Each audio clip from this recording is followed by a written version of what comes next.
चाहिए जैसा भीष्म पितामह का था। भीष्म पितामह ने अपनी इच्छा मृत्यु के वरदान को कितनी श्रेष्ठता से स्वीकार किया।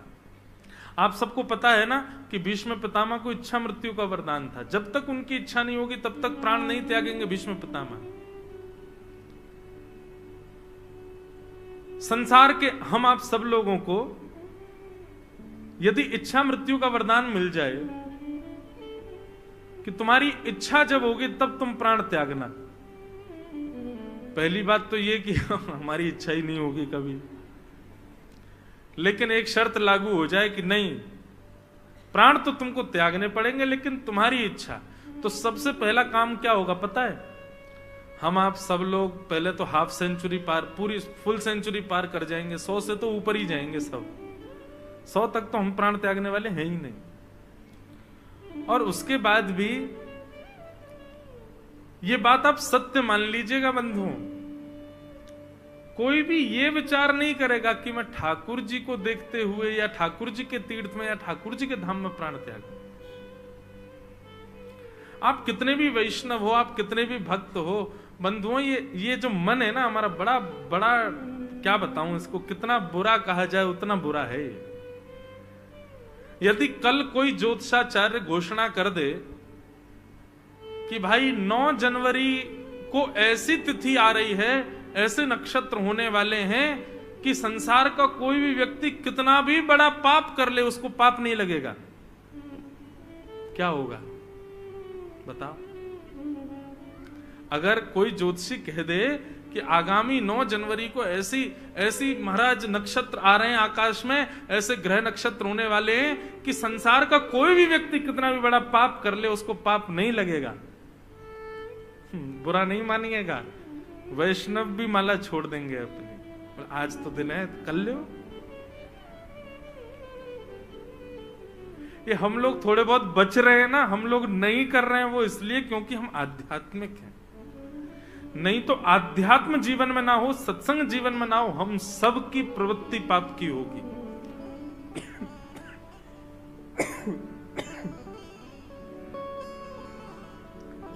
मानव का स्वभाव जन्य पाप है। हम लोग कैसे हैं, मैं कभी कभी कहा करता हूं, हम लोग पानी की तरह हैं। पानी को फैला दो तो ढलान की ओर ही जाता है। हम लोग भी ऐसे हैं, हमको खुली छूट मिल जाए तो हम वहीं लुढ़केंगे जहां पे ढलान हो, जहां पे पाप हो रहे हो। पानी को ऊपर चढ़ाने के लिए तो मोटर लगानी पड़ती है। ये कथा रूपी मोटर, सत्संग रूपी मोटर इसीलिए तो चलाई जाती है ताकि हम ऊपर उठें, नहीं तो हमारी स्थिति तो नीचे जाने की ही है। सही बताओ आप, अगर घोषणा हो जाए कि इस दिन पाप करने पर किसी को पाप नहीं लगेगा, क्या होगा? सब पाप करेंगे। महापापी तो जाने किस स्थिति में जाएंगे, लेकिन धर्मात्मा भी पाप करने भाग जाएंगे।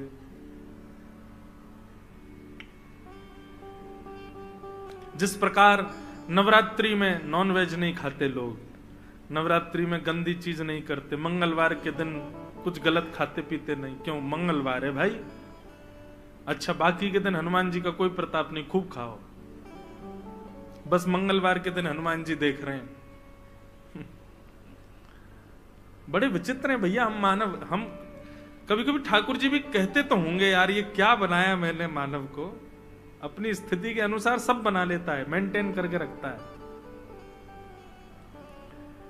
अब रहे सहे व्रत आए थे हमारे जीवन में कि व्रत किया करो।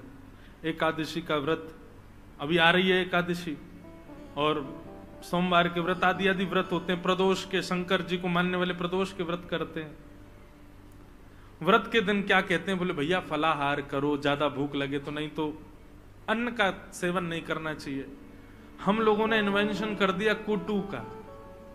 अल्ले कुटू की पकौड़ी, कुटू की कचौड़ी, कुटू की पूड़ी, आलू की जे सब्जी, और इतनी सारी लोग डोसा तक बनाते हैं कुटू का।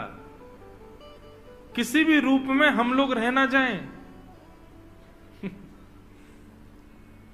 ऐसे ऐसे वेरिएशंस, और जहां पे भोजन वगैरह ज्यादा प्रिय होता वहां तो वेरिएशंस की महाराज खदान होती है। और एक बात बताएं, भोजन में वेरिएशन तो फिर मारवाड़ियों के यहीं मिलते हैं। वो तो फिर वहीं में वहां एक आध दो सब्जियों से काम थोड़ी चलता है। थाल भी इतनी बड़ी लगेगी, उसमें ये इसकी सब्जी उसकी सब्जी, मिठाई भी 4 तरीके की, रोटी भी 3 तरीके की, ज्वार की अलग है, बाजरे की अलग है, गेहूं की अलग है। तो इतने सारे व्रत, एकादशी भी कहती होगी जय हो। बाकी के दिन तो हमारा कैलोरीज ज्यादा बढ़ती नहीं होंगी, एकादशी वाले दिन तो इतनी बढ़ती होगी पूछो नहीं, इतना खाते हैं हम लोग। तो भैया मानव का स्वभाव बड़ा विचित्र है। कभी कभी मैं सोचता हूं इच्छा मृत्यु का वरदान हमको मिल जाता तो हम क्या इच्छा करते। ठाकुर जी आप कह रहे हैं कि जैसी तुम इच्छा करोगे उसी स्थिति में तुम्हारी मृत्यु होगी, तो हम लोग ऐसे हैं, हम सोच लेते स्विट्जरलैंड में 500 एकड़ जमीन हो, उस 500 एकड़ जमीन में बढ़िया स्विमिंग पूल हो, चारों तरफ बगीचा, भगवान बोले अरे घर वर नहीं बनाना है, बस इच्छा मृत्यु, बोले वही तो बता रहा हूं, 500 एकड़ जमीन हो, उसमें भी एक स्विमिंग पूल हो, आगे बढ़िया मैदान हो, बढ़िया सुंदर बड़ी बड़ी गाड़ियां मेरे पास खड़ी हों, घर मेरे ही नाम हो, उसी घर के बढ़िया सुंदर कक्ष के मखमल के गद्दे पर मलमल की चादर ओढ़े ओढ़े हुए मेरे प्राण निकले। ठाकुर जी कितना चतुर है, देख इच्छा मृत्यु करी, लेकिन इच्छा मृत्यु के लिए ठाकुर जी 500 एकड़ जमीन दिलवानी पड़ेगी, उसमें घर बनवाना पड़ेगा, उसमें ये सब व्यवस्था करनी पड़े, तब प्राण त्यागूंगा। हम तो ऐसे हैं भैया। लेकिन भीष्म पितामह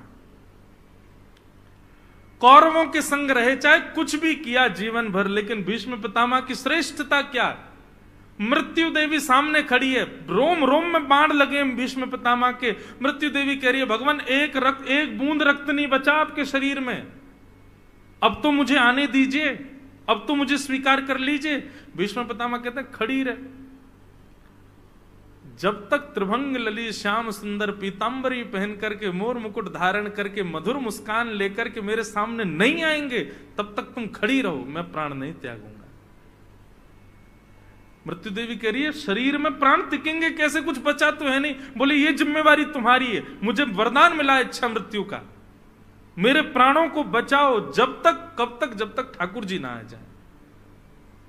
भीष्म पितामह ने मृत्यु देवी को बंदी बना करके रखा है, मृत्यु देवी बचा रही है भीष्म पितामह को। यहां ठाकुर जी द्वारिका जाने को जैसे तैयार हुए, मृत्यु देवी ने संदेश पहुंचवाया, बोले ठाकुर जी अभी मत जाओ, ये भीष्म पितामह को पहले दर्शन दो। सोचो पूरी कायनात हिला दी भीष्म पितामह ने, ठाकुर जी को आना ही पड़ेगा मेरे सामने, तभी प्राण त्यागूंगा। और भीष्म पितामह को दर्शन देने के लिए रो रहे थे पांडव, अपने अपनी क्रियाओं का शोक मना रहे। भगवान बोले चलो तुमको उपदेश दिलाता हूं, और उपदेश के बहाने भीष्म पितामह को दर्शन देने के लिए द्वारिकाधीश रणभूमि में पहुंच गए। भीष्म पितामह बाणों की सैया पर लेटे हैं, तभी देखते हैं सुंदर चंदन की सुगंधी आ रही है, मोर पीछ लहरा रहा है, पीली पीतांबरी ओढ़े चमक रहे हैं श्याम सुंदर, द्वारिकाधीश उनकी तरफ बढ़े आ रहे हैं। भीष्म पितामह को अपने रोम रोम में लगे बाण का कष्ट नहीं हो रहा है, हृदय प्रसन्न हो रहा है, नेत्रों में अश्रु बह रहे हैं कि मेरे श्याम सुंदर आ रहे हैं। ठाकुर जी सामने आकर के खड़े हो गए। बंधु मृत्यु हो तो ऐसी, आप हमारी एक बात मानिए बंधु, आज से ठाकुर जी से सब मांगना बंद करो, बस एक वस्तु मांगो। ठाकुर जी से कह देना ठाकुर जी हमारे जीवन में दुख सुख आनंद संपत्ति ये सब हमारे कर्म से हमको प्राप्त होंगे, पर आप हमारे कर्मों से हमको प्राप्त नहीं होंगे, इसलिए नाथ कृपा करना, जीवन चाहे जैसा निकले हमारा, पर जब हमारे प्राण निकले तब आप सामने होना हमारे। आज से बंधु अब समय नहीं है हमारे पास, अभी तो कोविड आया, अब जाने कौन कौन से वायरस और आएंगे भैया, ये प्राण वराण कभी भी निकल सकते हैं हमारे, कोई पता नहीं कब छुट्टी हो जाए हमारी। इसलिए आज से प्रार्थना करना प्रारंभ कर दो भगवान। अच्छा है आपने हमको पुत्र दिया, पुत्री दी, सुंदर पत्नी दी, सुंदर पति दिया, बहुत संपत्ति दे दी, जीवन में किसी को कष्ट दिए, किसी को सुख दिए, जो भी दो ठाकुर जी हमको सब स्वीकार है, हम सब सहेंगे जो आप दोगे। बस हमारी एक बात मान लीजिए, आप बस इतना कर देना, हमको 1 सेकंड चाहिए आपका। जब मेरी अंतिम श्वास निकल रही हो, उस अंतिम क्षण में मुझे कोई ना दिखे, मेरे त्रिभंग ललित श्याम सुंदर मुझको दिख जाए बस, और कोई ना, मुझे और कुछ नहीं चाहिए। इतना तो कर सकते हो ना ठाकुर जी? इतना तो कहना स्वामी, जब प्राण तन से निकले। बंधुओं, रोज अपने ठाकुर जी से ये निवेदन रात्रि में किया करो। जब उनको शयन कराओ ना, सुबह सुबह उठते ही मत चढ़ जाओ ठाकुर जी को, ठाकुर जी यूं कर दो, नहीं। रात में जब सो रहे हो, माता पिता से कोई बात मनवानी हो बालक को, तो रात में जब बालक सो रहा हो, माता पिता सो रहे हो, तब वो जाता है चद्दर के भीतर हाथ डाल के पैर दबाता है। माँ कहती क्या बात है? नहीं नहीं कुछ नहीं। बोले आज बड़ी सेवा चल रही है तुझे, है सेवा कर रहा है? बोले माँ कल बच्चे सब घूमने जा रहे हैं, मैं जाऊं साथ में? अब उसको पता है कि माँ जब बैठी होगी, खड़ी होगी, खाना बना, तब पूछूं तो मारेगी। सो रही हो, आधी नींद में हो, तब पैर दबाए। ठाकुर मैया कल जाने दो ना, सब लोग जा रहे हैं हैदराबाद घूमने, में भी जाऊं। तब माँ मान जाती है, ठीक है चला जियो, ध्यान रखियो अपना, ठीक है, खुश हो जाता है बालक। ठीक वैसे ही ठाकुर जी को दिन भर कुछ मत कहना, रात में जब ठाकुर जी को शयन कराओ ना, तब इत्र सुंदर ठाकुर जी के चरणों में लगाना। और हम मांग भी कोई संसार की वस्तु तो मांग नहीं रहे ठाकुर जी से, ठाकुर जी बस इतनी कृपा कर दो। इस देह के प्राण कब निकलेंगे मुझे नहीं पता, पर आपको पता है। मेरी मृत्यु निश्चित है, आपको पता है मेरे प्राण कब कहां कैसे निकलने वाले हैं। मैं बस आपसे इतनी प्रार्थना करना चाहता हूं ठाकुर जी, ऐसी स्थिति कर देना जब मेरे प्राण निकलने वाले हों, श्री गंगा जी का तट हो, यमुना का वंशीवट हो, और मेरा सांवरा निकट हो, जब प्राण तन से निकले। और ठाकुर जी मेरी मृत्यु जब हो रही होगी ना, सब लोग अस्त व्यस्त वस्त्र पहन करके आएंगे। भाई शोक की घड़ी में कोई सज के तो आता नहीं है, सब लोग ऐसे ही रात्रि में पता चल जाए किसी के प्राण निकले तो बेचारे जैसे हम सोए होते हैं वैसे ही भागते हैं। ठाकुर जी सब अस्त व्यस्त आएंगे, मुझे किसी से मतलब नहीं, लेकिन आप तो सज धज के आना। पीतांबरी कसी हो, मुखड़े पे एक हंसी हो, छवि मन में ये बसी हो, जब प्राण तन से निकले। उस समय जल्दी आना, नानाथ भूल जाना, श्री राधे को साथ लाना, जब प्राण तन से। बंधुओं, ये इच्छा मृत्यु केवल भीष्म पितामह को नहीं मिली है, मुझे भी मिली है, आपको भी मिली है। हम सबको इच्छा मृत्यु का वरदान है, परंतु हमने कभी मृत्यु की इच्छा की ही नहीं है, आज तक कभी विचार किया ही नहीं। मैं अपनी कथाओं में कहा करता हूं, व्यक्ति हर उस वस्तु के लिए प्री प्रिपेयर्ड हो जाता है जो उसको पता है, जो उसको नहीं पता है उसके लिए प्री प्रिपेयर्ड है। वो कॉलेज कहां से करेगा उसको नहीं पता, लेकिन वो पहले ही सोच लेता उस कॉलेज में पढ़ूंगा। उसको नहीं पता उसका ब्याह कहां किससे होगा, लेकिन वो पहले ही सोच लेता ऐसी कन्या होनी चाहिए या ऐसा पुरुष होना चाहिए जिससे मेरा ब्याह हो। उसको नहीं पता उसके बालक कैसे होंगे, नाम पहले ही सोच लेता है, ऐसा बेटा होगा तो ये नाम, बेटी होगी तो ये नाम। उसको नहीं पता बालक पढ़ने लिखने वाले होंगे, नहीं स्कूल पहले ही सोच लेगा वहां पढ़ाऊंगा। उसको नहीं पता उसका घर कहां होगा, पहले ही सोच लेता है घर ऐसा बनवाऊंगा कभी बनवाऊंगा तो। लेकिन उसको पता है कि एक दिन उसको मर जाना है, उसके लिए कभी नहीं सोचता।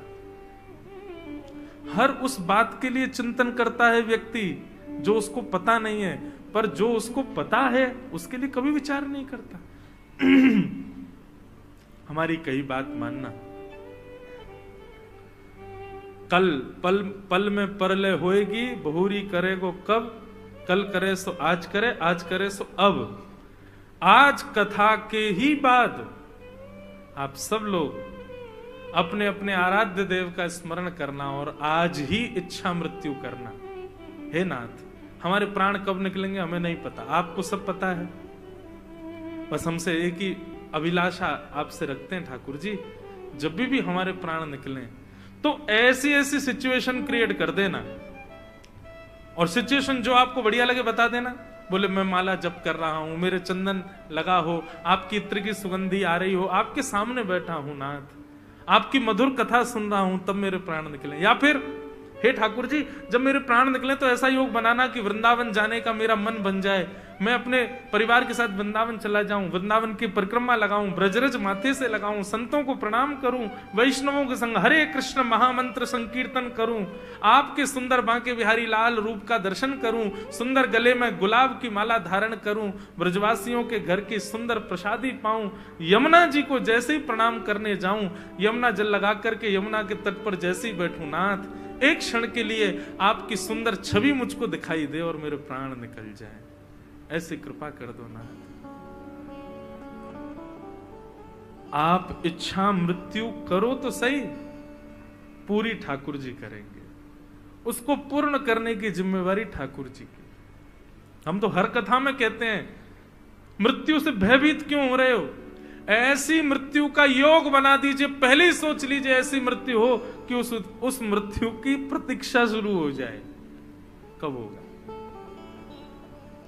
लेकिन एक बात, आप आज एक तो क्या मृत्यु से डरते बहुत है ना हम लोग। अब कहीं आप लोगों ने आज मन में विचार कर लिया, हमारे कहने से अपने आराध्य देव से कह तो दिया कि नाथ ऐसे ऐसे मृत्यु हो, और किसी ने सोचा कि मैं तिरुपति जाऊं, वहीं पर मेरे प्राण निकले, तो जब जब घर में बात हो चलें तिरुपति, अभी नहीं ऐसा नहीं हो कहीं आपके साथ, कहीं भयभीत मत हो जाना। मुझे इस बात का डर है कि हे नाथ, जब मैं आपकी